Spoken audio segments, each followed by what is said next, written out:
you think you figured me out, but bitch. I'll describe myself as an onion. I believe like this. Never judge a book by its cover, judge a book by its pages. Yes, you don't know who I am, you don't know what I am, you don't know what I'm planning on doing, baby girl.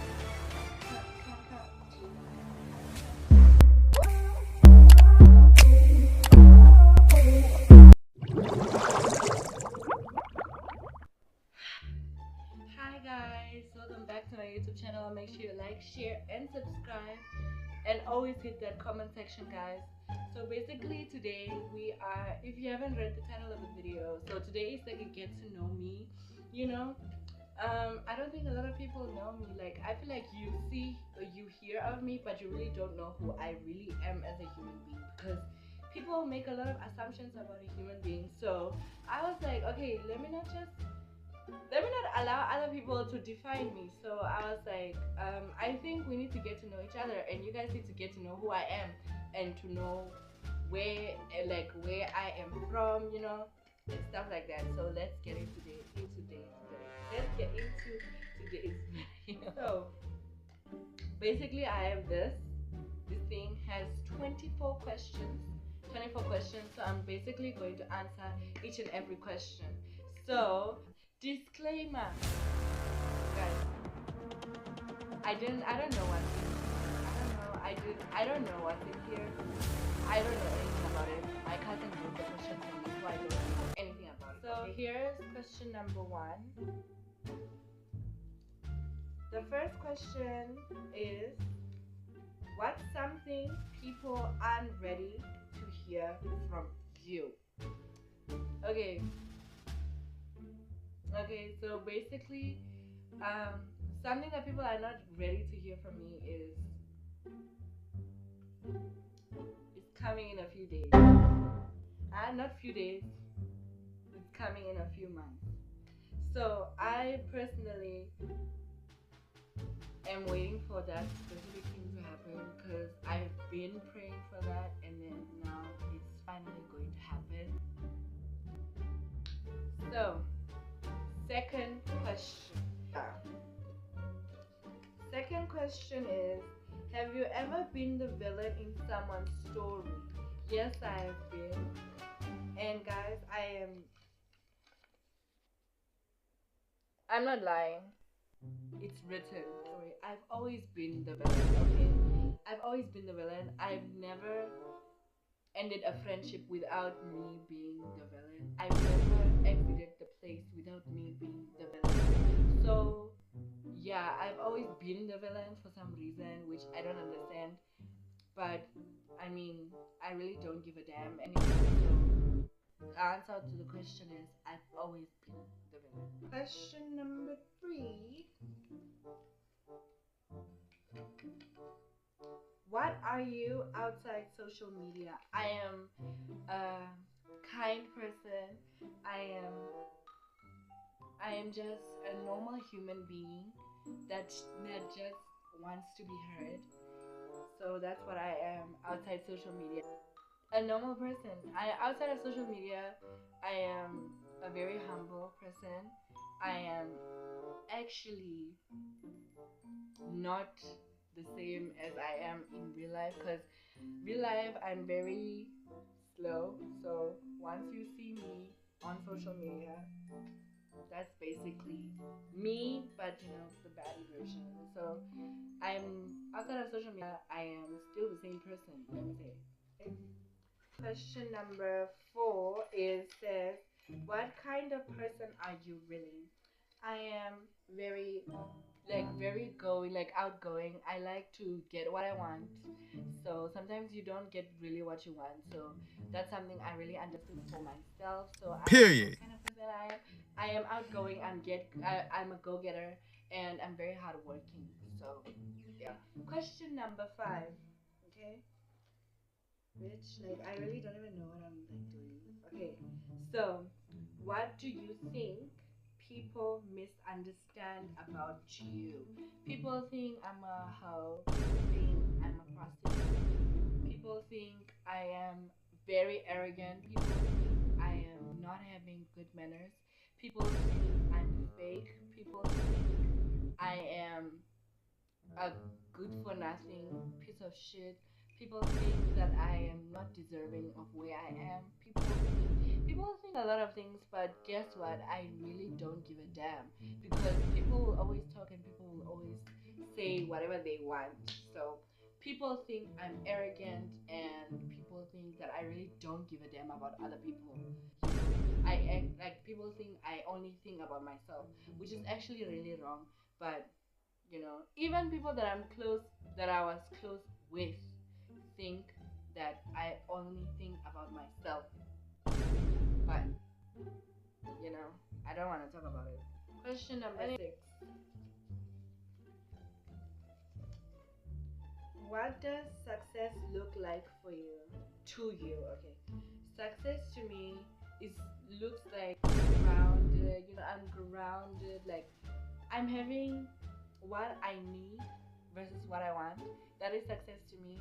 I am achieving my goals. That is success to me because I have a lot of different goals for my life personally, and achieving them will be success to me. Like me, people think that I'm very like I have everything that I am supposed to have, but my goals are not what I have. So, yeah, success to me is achieving my goal. Question number 7. What was your favorite memory from being in Ori? So, for those who don't know who Ori is, Ori it was a dance cover group that I was in. It was a gay group, gay group. My favorite memory would be the Echoes of Choirs. That was very tea when we performed there for like the Echoes of Choir, like choir, charity, raising, whatever the fuck it is. Um, but yeah, that is my favorite memory from Ori, and also when we were like practices, just the small little shade they be throwing, that was my favorite memory. Okay, question number 8. Okay. What do you think people misunderstood most about Ori? People thought we were just a bunch of gay bitches that just wanted to twerk, like, in front of people. But actually, dance was like, personally, but dance is my life. Like, I express myself through dance, and I feel like dance is art. And yeah, so people thought that we are just there to promote prostitution, firstly. Secondly, to promote becoming sleepers for life. So people basically saw us as prostitutes, or that's at least what I think. Okay, yeah. I don't know why the question was there, but anyways, let's question number 9. Now we are going to the red questions. Okay.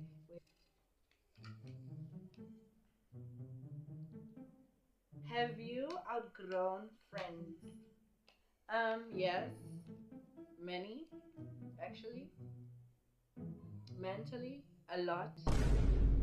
Yes, physically I'm still short, but mentally and emotionally, yes, I've outgrown a lot of my old friends. Yes, yeah, I have. That's all I'm gonna say. I don't want drama, man. Ish. In this big 2026. Question number 10. Have you ever been the problem? Be honest.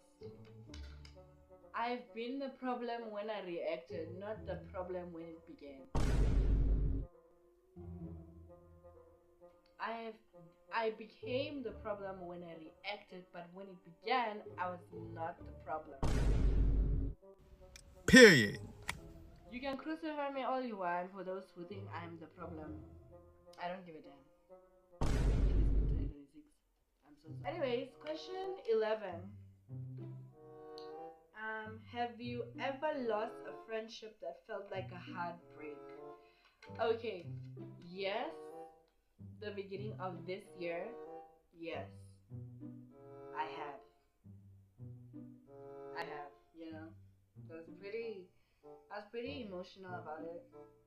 Until I was like, oh, okay, we're not friends anymore. Okay. I don't really give a damn anymore.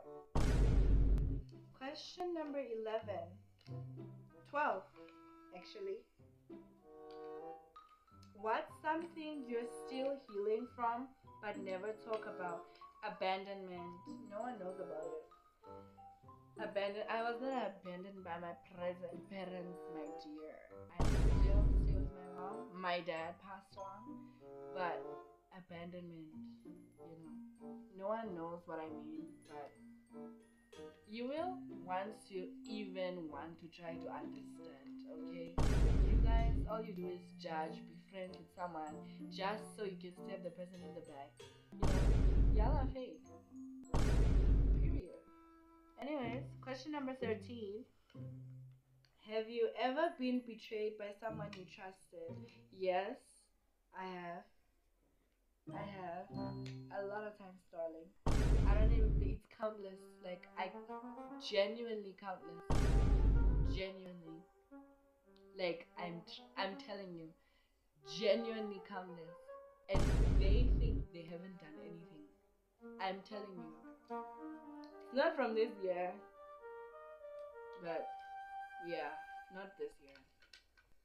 What's your I should have left earlier story? So my previous vlog, which was my Nampod vlog, I during exam season I was like, I'm not going to debate, and I think I was like, I should have left earlier, I should have left earlier because I wasn't valued, I was being used. I don't give a damn if I'm going to be crucified for it. I wasn't valued, I was being used, and I was just like a placeholder, just stick with you, good final, period. If you have to crucify me for it, but I generally don't give a damn. Yeah, period. Question number 15. What's something someone only found out about you when it's too late? How genuine of a friend I am. How genuine of a friend I am or was to them, okay? That's always when people... And also, how truthful I was in the friendship. Because many people are like, you're never truthful. You're never... But yeah, it's too late. And this was to someone that I was friends with for a pretty long time, a good 2 years. And the person apologized this year, okay? Yeah. We stopped being friends last year. Question number 16, halfway mark. Do you think some people confuse popularity with loyalty? Yes. People just want to do things for first popularity. They don't really want to do anything or like nowadays everyone is just fake to each other, and it's really hard to find someone that is ever real to a person. Personally, I'm very genuine, I'm very real. I choose loyalty over popularity. Other people don't even have boundaries. They don't give a damn who you are, who you think you are, what you do, as long as they get some views from it or get some, new friends from it. So yeah. Do you think? Yes, I think so. Yes. Question number 17. Yellow question. Biggest red flag. For me personally, my biggest red flag is that I will run away immediately when I see that you are not first answering my text. Second, you're being a dork, a douche. Like, don't be corny, don't be cocky, please. Biggest red flag for other people is overconfidence, being proud, thinking that you can get anyone whenever you want. Like, bitch. Question number 18. I feel like you guys got to know who I am, who my opinion. Yeah. Biggest green flag. I will always be there for you whenever you need me. My friends can attest to that. My current friends, the real ones, the real girlies, they will attest to you that I will always be there regardless of you being wrong, you being right, you are down, you're whatever. I'll always be there. And a green flag that I'm looking for is like, text me on time, give me money. Yeah, question number 19. Most toxic trait. I live like that. And I feel like it's toxic. Like, I just live like that. And once I'm once I have to deal with you, I'm not letting go. Cause I'm very toxic. Like if I start with you, I'm not letting go until you yourself get hurt first. Second, you are like, oh my days, I'm so sorry. Yes, I'm not going to back down. That's my biggest toxic trait. But currently, I've been very chill because I feel like silence is better than clapping back. If you know, you know. Question number 20. Who do you think secretly envies you? I'm going to be very blunt and honest. I'm not afraid of anyone. Like, I don't give a damn. My fellow council members. You know. My fellow council members. Potentially my friends too. Yeah, potentially my friends. My council members. Ocho Secondary LFC 2026. Yes. There's a certain group of people. I don't want to mention names because even if I do, actually, I don't really give a damn. I'll come for you harder. Question number 21. What's something people celebrate about you that actually came from me being gay? This girl, like this, that you guys are like, diva comes from tears, comes from, you know, being thrown away by male friends, comes from a lot of different pains, like no one knows about it. Question number 21. 22 actually. What's your favorite lesson silence taught you about fake people? Whenever you become silent, that's when you start seeing people's odd behavior, people's plans for you and your friendship. You start seeing people for who they are, for real, for real. So my favorite lesson is that never judge a book by its cover, judge a book by its never judge a book by its cover, judge a book by its pages. Question number 23, second last question, y'all. Okay, have you ever seen a pretty girl get ugly, like messy like this? Have you ever seen people protect an image more than friendship? I've actually gone through a friendship whereby image was more than what was actually happening between me and the friend. Yeah, I've seen, yes, I've seen a lot of times, like, man, like, what do you people want? Like, what do you want? I have seen a friendship where image, like, the way you look, the way your aesthetic is, the way your Instagram looks, the way you're this, the way you're that, the way you're, just different types of things. And I'm very ghetto, but aesthetic. You understand? You get me? So I do care about image, but at the same time, let loose. Question number 24. What's your favorite part about letting people think they figured you out? That they think they figured me out. I'll describe myself as an onion. Okay? So I have different peels, and especially look me, I'll remove my peels for you, but secretly I'm still growing. I'm still a growing onion. So as soon as I see someone's true colors, I start, reflecting, and then when I start reflecting, I start seeing, you know. So you think you figured me out, but bitch, you don't know who the fuck I am. Period. You don't know who I am. You don't know what I am. You don't know what I'm planning on doing, baby girl, baby boy, whatever the hell whoever you are. You think you know me? You don't know me. Period. girl. Can, can, can, can, can, can, can, can. That was it for today. I hope you guys got to see who I am, really. And yeah, make sure you like, share, and subscribe, and always hit that comment section. Bye, visionaries! Mwah.